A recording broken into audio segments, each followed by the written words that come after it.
Hello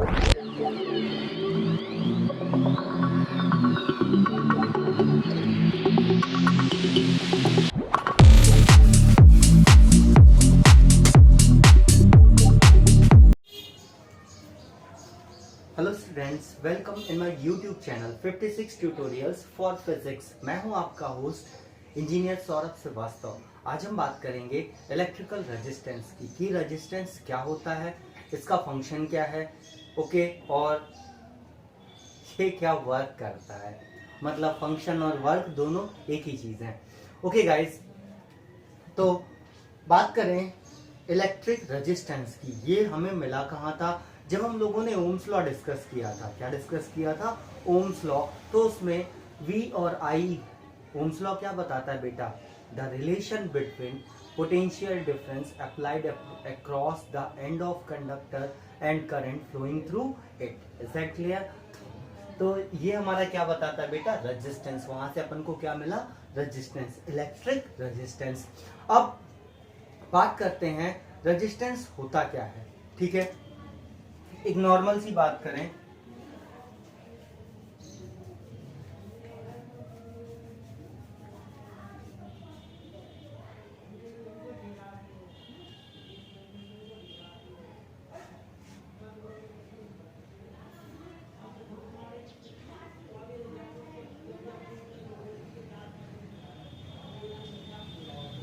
resistance, सबसे पहले इस नाम का क्या मतलब है? देखिए, रेजिस्टेंस मतलब होता है रजिस्ट करना। क्या करना? रजिस्ट करना। दैट मीन्स अपोज करना। क्या करना? इसका अपोज करना। ओके, तो ये अपोज किस चीज का करेगी? अपोज जनरली उसी चीज का होता है जो आगे बढ़ रही होती है, जो आगे चल रही होती है। दैट मीन्स मूव कर रही होती है या मोशन कर रही होती है। तो इस चैप्टर में मोशन में कौन है? इलेक्ट्रिक चार्जेस, जो क्या बनाते हैं? करंट। इलेक्ट्रिक चार्जेस जो क्या बनाते हैं? करंट। तो इस चैप्टर में मोशन में है कौन? करंट। तो रेजिस्टेंस क्या करेगा? उसका अपोज करेगा। क्या करेगा? अपोज करेगा। तो रेजिस्टेंस का मतलब क्या हो गया? Opposition offered by a conductor. Resistance का मतलब क्या हो गया बेटा? रेजिस्टेंस का मतलब ये हो गया कि opposition offered by a conductor. Okay, कि कितना वो उसको रजिस्ट कर रहा, कितना वो उसका अपोज कर रहा है। ओके, और एक दूसरी बात और कि एवरी कंडक्टर, हर कंडक्टर जो होता है, it resist the flow of current through them. हर कंडक्टर अपोज करता है। क्यों करता है? देखिए, रेजिस्टेंस जो होता है हमारा like a friction. Resistance is like a friction. मान लिया, चलो दो कंडीशन अज्यूम करते हैं। एक मान लेते हैं खाली हॉल है, एकदम खाली सा हॉल है, और एक हॉल जो है उसमें बहुत भीड़ है, ढेर सारे लोग हैं और आड़े तिरछे खड़े हैं। अब पहले आपको बोला गया कि आप इसमें से दौड़ के जाओ जो खाली वाला है, तो आप दूसरे एंड पे बहुत जल्द पहुंच जाओगे। लेकिन जो भरा वाला हॉल है, जब उसमें आप जाओगे तो क्या होगा? कोलिजन होगा। क्या होगा? कोलिजन होगा। इसको हटाना, उसको हटाना, या अपोज करते करते आगे बढ़ते जाना। दैट मीन्स जो पहले कंडीशन में आपको जितना टाइम लगा था उस हॉल को क्रॉस करने में, तो जब वो हॉल फिल था उस समय उसको क्रॉस करने में ज्यादा टाइम लग रहा। दैट मीन्स क्या कर रहा? अपोजिशन ऑफर्ड कर रहा। क्या कर रहा? अपोजिशन। तो जब करंट फ्लो होगी, तो भाई जब करंट फ्लो होगी कंडक्टर के अंदर, चार्जेस फ्लो होंगे, तो उस कंडक्टर में, उस मेटल वायर में, जैसे मान लो ये मेटल वायर है या कंडक्टर है, इसके अंदर इस कंडक्टर के एटम्स होंगे, उनके आयंस होंगे, उनके इलेक्ट्रॉन्स होंगे। तो जो करंट वाले चार्जेस जाएंगे और इससे टकराएंगे, क्या होगा? कोलाइड करेंगे। कोलाइड करेंगे तो क्या होगा? अगर वो तेज भाग रहे थे यानी काइनेटिक एनर्जी ज्यादा थी, तो वो क्या हो जाएंगे? स्लो होने लगेंगे। क्या होने लगेंगे बेटा? स्लो होने लगेंगे। Is that clear? तो स्लो होने लगेंगे तो काइनेटिक एनर्जी इनकी क्या होगी? डिक्रीज हो जाएगी। दैट मीन्स यहां से यहां तक पार करने में इन्हें टाइम लगेगा ज्यादा। दैट मीन्स करंट का क्या कर रहा है? ये अपोज कर रहा, मतलब धीरे धीरे बाहर आने दे रहा। Is that clear? तो this opposition is offered due to the collision of charges to atom of conductor और आयंस। Is that clear? तो भैया जो काइनेटिक एनर्जी इनकी स्लो हो रही है, जो काइनेटिक एनर्जी इनकी स्लो हो रही है, वो भी किसी ना किसी फॉर्म में तो दिखेगी। सपोज आपने क्या किया, मैं बल्ब के सिर्फ बाहर का हिस्सा बना रहा हूं, अंदर का नहीं बना रहा हूं। ये एक इलेक्ट्रिक बल्ब है जो अपने घरों में यूज होता है, आपने देखा होगा।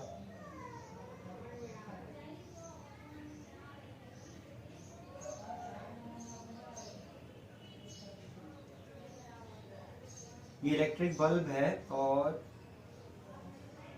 लाइक दिस, इसे एक सोर्स से कनेक्ट कर दिया और देन यहां से इस तरीके से। अब आप देखो जो इलेक्ट्रॉन्स यहां से जाएंगे ये बल्ब के फिलामेंट पे स्ट्राइक करेंगे, इनकी काइनेटिक एनर्जी क्या होगी?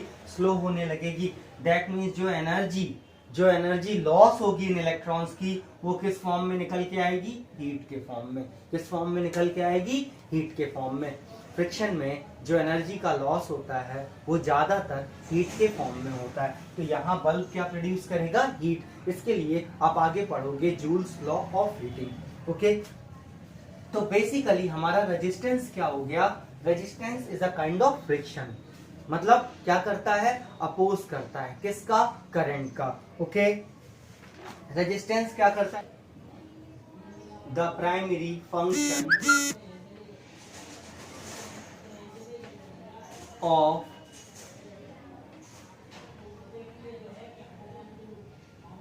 resistance to resist the to, चलिए लिमिट कर लीजिए, टू लिमिट द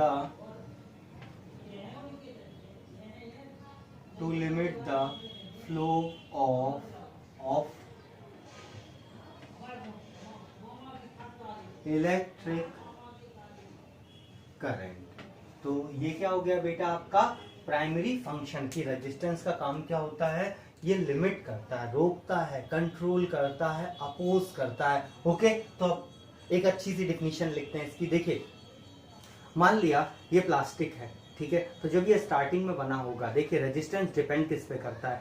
फर्स्ट जो रेजिस्टेंस डिपेंड करता है मटेरियल पे। किस पे बेटा? मटेरियल पे। सपोज अगर रबड़ है और रबड़ की हम एक रॉड बना दें तो क्या उसमें से करंट फ्लो होगी? कभी नहीं होगी। वाई? क्यों? क्योंकि वो इंसुलेटर है। तो जो वो रॉड बना किस मटेरियल का बना है? इंसुलेटर का। That means insulator having high resistance. क्यों? क्योंकि वो अपने अंदर से करंट फ्लो होने नहीं देगा या उसका बहुत ज्यादा अपोज करेगा। अब सपोज कोई मटेरियल है या कोई रॉड है, वो किससे बनी है? आयरन से या कॉपर से बनी है, तो वो क्या करेगी? अपने अंदर से करंट फ्लो होने देगी। दैट मीन्स उसका रेजिस्टेंस क्या होगा? कम। तो ये डिपेंड किस पे करता है? मटेरियल पे जिससे वो बना है। और ये मटेरियल के बाद डिपेंड करता है उसके ज्योमेट्री पे, मतलब शेप एंड साइज पे। शेप एंड साइज पे अगर सोचो कि ये एक पानी की टंकी है, अगर सोचिए, मान लिया ये एक पानी की टंकी है, ठीक, और यहां से हमने एक, ये फुल वाटर फील्ड है यहाँ पे इस टैंक में, हमने यहाँ पे इतनी ओपनिंग दी है तो पानी इतना ही निकलेगा।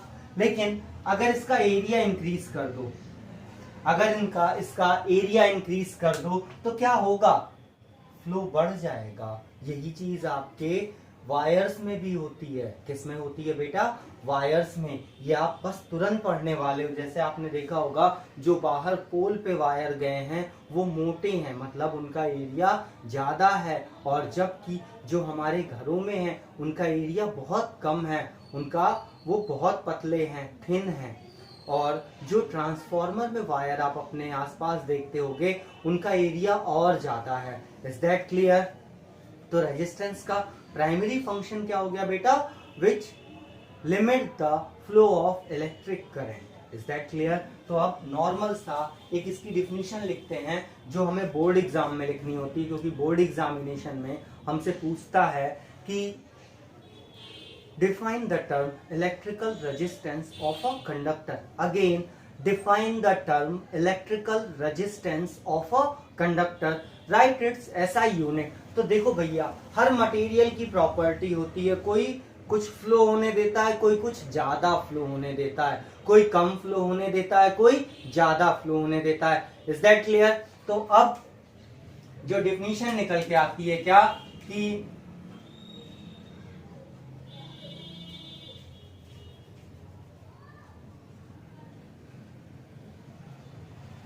resistance is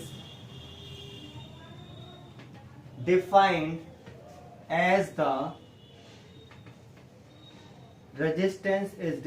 as the property of substance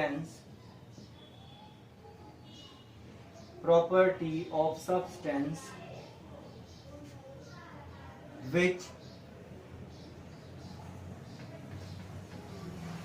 oppose the flow of electric current through them। बेटे जैसे ही आप इलेक्ट्रिक रेजिस्टेंस पढ़ रहे हो, क्लास 11th में आप हीट एंड फ्लो चैप्टर में पढ़ोगे आपका हीट रेजिस्टेंस। जैसे आपने देखा होगा हमारे घरों में जो बर्तन होते हैं उनमें प्लास्टिक लगा होता है हैंडल के लिए, या फिर आपका कोई इंसुलेटर लगा होता है जिससे बर्तन तो गर्म होता है, वो पॉट तो हीट होता है, बट उससे हीट हमारे हाथों तक नहीं पहुंचती है, इसीलिए ओके तो हीट हमारे वहां तक नहीं पहुंचती। तो this definition belongs to resistance। क्या कि resistance is defined as the property of substance which oppose the flow of electric current through them। ठीक, it is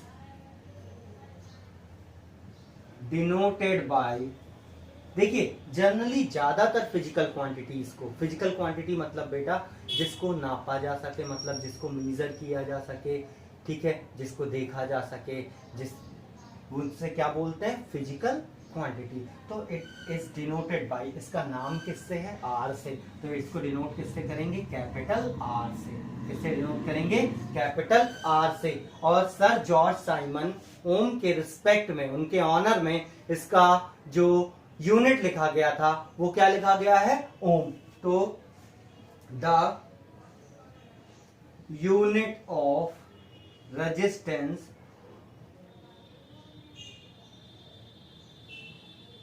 is ohm।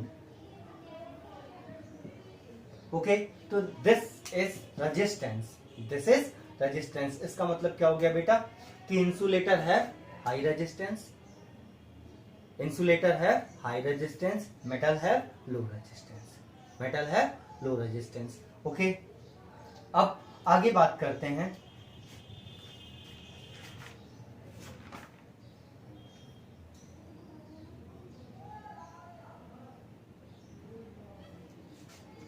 Okay आगे बात करते हैं इसमें कि अब ये जो आर लिखा है, आर हम लोगों ने पहले पढ़ा हुआ है, देखिए यहां से चेंज कर लेते हैं, रेजिस्टेंस अपोज करना, अगर इसका उल्टा देखा जाए तो कंडक्ट करना होना चाहिए।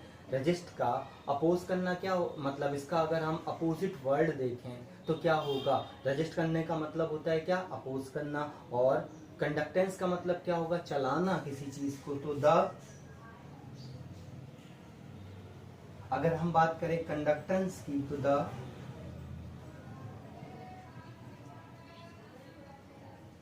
Conductance is defined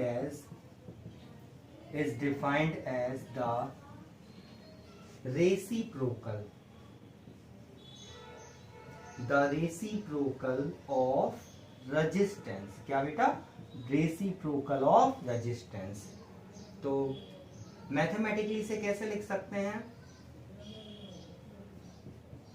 conductance is inversely proportional 1/r। क्या बेटा, 1/r, मतलब जो कंडक्टेंस होता है वो क्या होता है, अगर किसी का रेजिस्टेंस ज्यादा है, अगर किसी कंडक्टर का रेजिस्टेंस ज्यादा है तो यानी उसका कंडक्टेंस कम हो जाएगा, और अगर रेजिस्टेंस कम है तो उसका कंडक्टेंस क्या होगा, ज्यादा हो जाएगा। ओके नेक्स्ट बात करते हैं, ये हो गया इरेज कर देना इसको।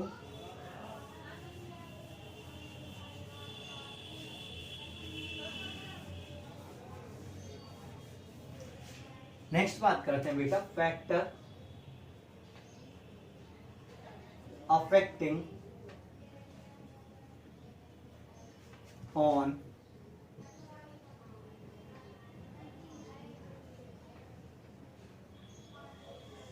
on resistance।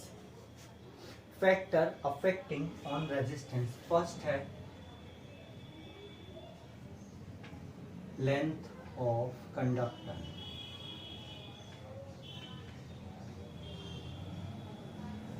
आपने पहले अभी पढ़ा है कि resistance is the property of material और सब्सटेंस। तो अगर उस मटेरियल की लेंथ इंक्रीज करोगे, अगर उस मटेरियल की लेंथ इंक्रीज करोगे तो क्या होगा, मतलब जैसे मान लिया आपके घर में, मान लिया ये दो टैंक हैं, ओके, एक ये भी टैंक है, दोनों का साइज सेम है। अब इन दोनों से दो पाइपलाइन कनेक्टेड हैं। मैं न्यूमेरिकल वैल्यू बोल रहा हूं, इससे आपको क्लियरिफिकेशन ज्यादा होगा। ये पाइप जो है वो 100 मीटर की है और ये पाइप जो है वो 10 मीटर की है। तो अब आप बताओ 10 मीटर वाले पाइप से पानी की स्पीड ज्यादा होगी या नहीं? 10 मीटर वाले पानी से पाइप की स्पीड थोड़ी सी तेज होगी, जबकि इससे पानी क्या होगा, स्लो स्लो आएगा। यहाँ से यहाँ तक पहुंचने में 10 के बाद 11, 12, 13 ये डिस्टेंस इसे कवर करने में क्या होगा, टाइम लगेगा। तो क्या देखने को मिला, अगर लेंथ इंक्रीज कर रही है, क्या इंक्रीज कर रहा बेटा, लेंथ ऑफ कंडक्टर, तो उसका रेजिस्टेंस भी क्या करेगा, इंक्रीज करेगा। रेजिस्टेंस भी क्या करेगा बेटा, इंक्रीज करेगा। दैट मीन्स अगर कंडक्टर का लेंथ इंक्रीज करेगा तो उसका क्या होगा, रेजिस्टेंस भी इंक्रीज करेगा। तो लेंथ, तो the resistance of conductor, the resistance of conductor is directly proportional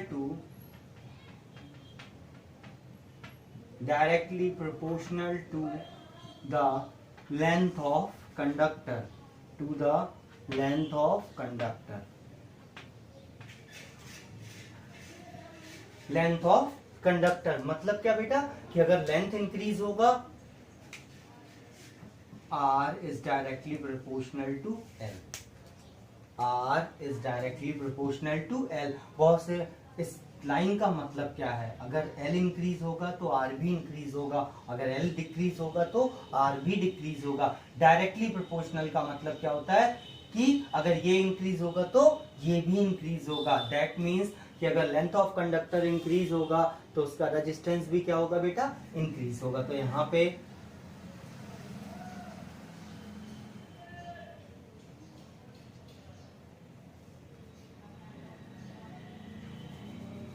if length of conductor increases, its resistance also increases if length of conductor decreases,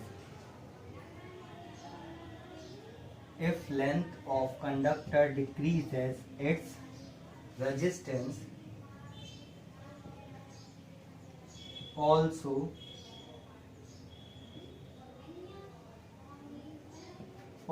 decreases। That means आपने एक इसका example देता हूं, जैसे हम अपने खेत पे जब ट्यूबवेल चलाते हैं या कोई मतलब खेत पे कोई बल्ब लगाते हैं तो उसकी डिस्टेंस हमारे घर से ज़्यादा होती है, तो जो वायर गया होता है वहाँ पे वो क्या होता है बेटा, डिम सा जलता है। कैसा जलता है, डिम सा।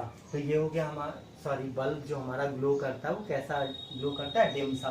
तो दैट मीन्स ये हो गया हमारा क्या, लेंथ ऑफ कंडक्टर। अब एक चीज सोचिए, जो आप वो लेजम यानी पाइप लिए थे आप, अगर उसका एरिया ऐसे बढ़ा दिया जाए तो क्या फ्लो वही रह जाएगा या बढ़ जाएगा? फिर से सोचिए, जो आप पाइप 100 मीटर की कंसीडर किए थे, या जो आपके घरों में पतली सी पाइप लगी है, जो आपके मोटर, जो पंप आपका जो मोटर होता है वो पानी छत तक जो पाइप से ले जाता है, अगर उसका एरिया इंक्रीज कर दिया जाए, अगर उस पाइप का एरिया इंक्रीज कर दिया जाए तो क्या फ्लो बढ़ जाएगा या नहीं? तो क्या होगा, फ्लो बढ़ जाएगा। दैट मीन्स रेजिस्टेंस का काम होता है अपोज करना, और एरिया बढ़ने पे फ्लो बढ़ रहा, दैट मीन्स दोनों में रिलेशन कैसा होगा कि एरिया इंक्रीज होगा तो रेजिस्टेंस डिक्रीज होगा, और रेजिस्टेंस इंक्रीज होगा तो एरिया डिक्रीज होगा। दैट मीन्स सेकेंड देखिए, area of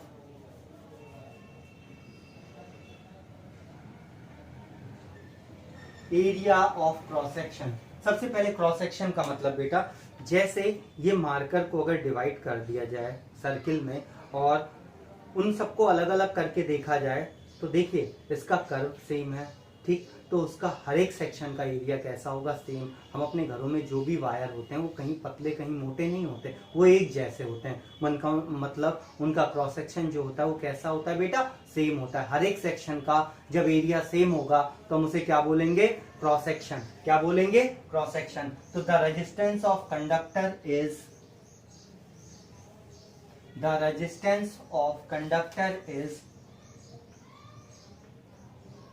inversely proportional to the area of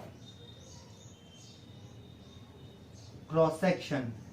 मतलब बेटा R is inversely proportional to 1 upon A। R is inversely proportional to 1 upon A। Okay, if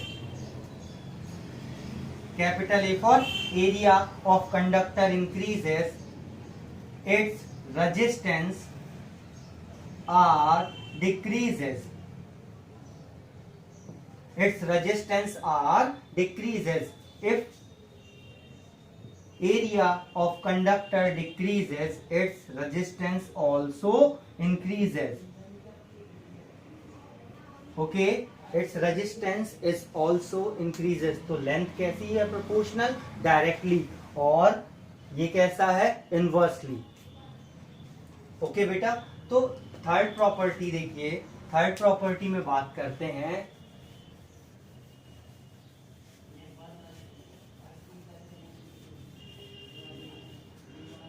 resistance of conductor is directly proportional to the temperature। as temperature increases, its resistance also increases। तो बेटा हम लोगों ने ये दो equation देखी थी, क्या, R is directly proportional to L, length of conductor is directly proportional to length, और resistance of conductor is inversely proportional to 1 upon A। एक काम करिए, combine equation first and second, दोनों को कंबाइन करेंगे तो एक नई फिजिकल क्वांटिटी मिलेगी, क्या, R is directly proportional to L upon A। R is directly proportional to L upon A। So R is equals to, एक कांस्टेंट आएगा, क्या आएगा बेटा, कांस्टेंट, जिसे क्या लिखोगे, रो। क्या लिखेंगे, रो L अपॉन का A, where rho is equals to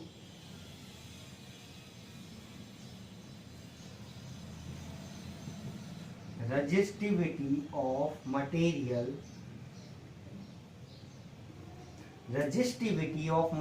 resistance से ही आया है भाई, resistivity of material, and it is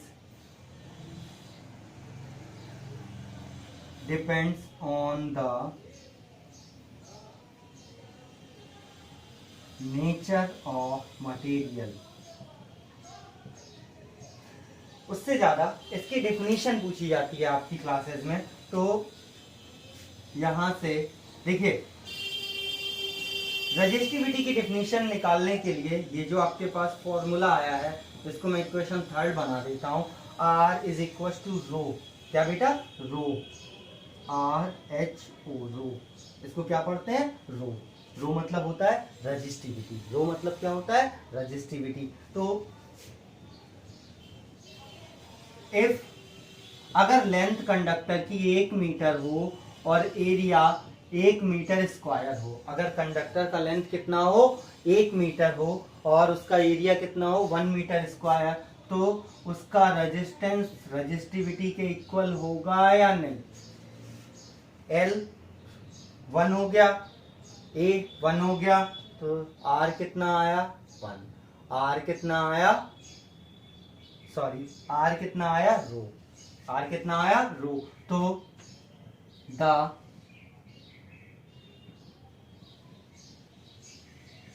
resistivity of conductor is defined as, ये लैंग्वेज तो आपको लिखनी पड़ेगी क्या, कि the resistivity of conductor is defined as the resistance of conductor of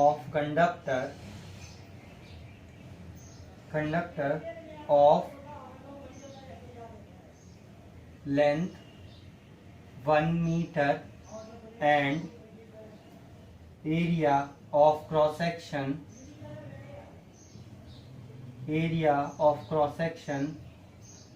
1 metre square. Okay, तो इसे क्या बोलेंगे, रेजिस्टिविटी। क्या बोलते हैं, रेजिस्टिविटी। ये हो गया बेटा हमारा क्या, resistance, factor affecting on resistance and resistivity. अब एक यहाँ पे यूनिट की बात आती है कि रेजिस्टिविटी की यूनिट क्या होती है। तो रो की यूनिट क्या हो जाएगी, rho is equal to RA/L। Class 10th में यूनिट निकालना बहुत सिंपल होता है हर क्लासेस में, बस हमें फॉर्मूला और उसके नोटेशन ध्यान रखने होंगे। जैसे A यहाँ पे आ जाएगा और L डिवाइड में, तो RA/L हो गया। R क्या है बेटा, ओम, क्या है, ओम। A मीटर स्क्वायर और लेंथ मतलब मीटर, मीटर से मीटर कैंसिल, तो ये क्या हो गया, ओम मीटर। रेजिस्टिविटी की यूनिट क्या आ गई, ओम मीटर। बोर्ड एग्जामिनेशन में जो आपका क्वेश्चन पूछा जाता है वो इस तरीके से पूछा जाता है। पहला कि define the term electrical resistance of a conductor, write its SI unit. तो SI यूनिट क्या होती है बेटा, ओम। सेकेंड पूछा जाता है what are the factor affecting on the resistance of conductor, what are the factor affecting on resistance of conductor। third beta define the term resistivity of material, define the term resistivity of material and on what factor which it depend। तो resistivity जो होती है हमेशा nature of material पे depend करती है जिससे वो बनी होती है, और रेजिस्टेंस भी हमारा उस पे भी डिपेंड करता है और शेप एंड साइज पे भी डिपेंड करता है।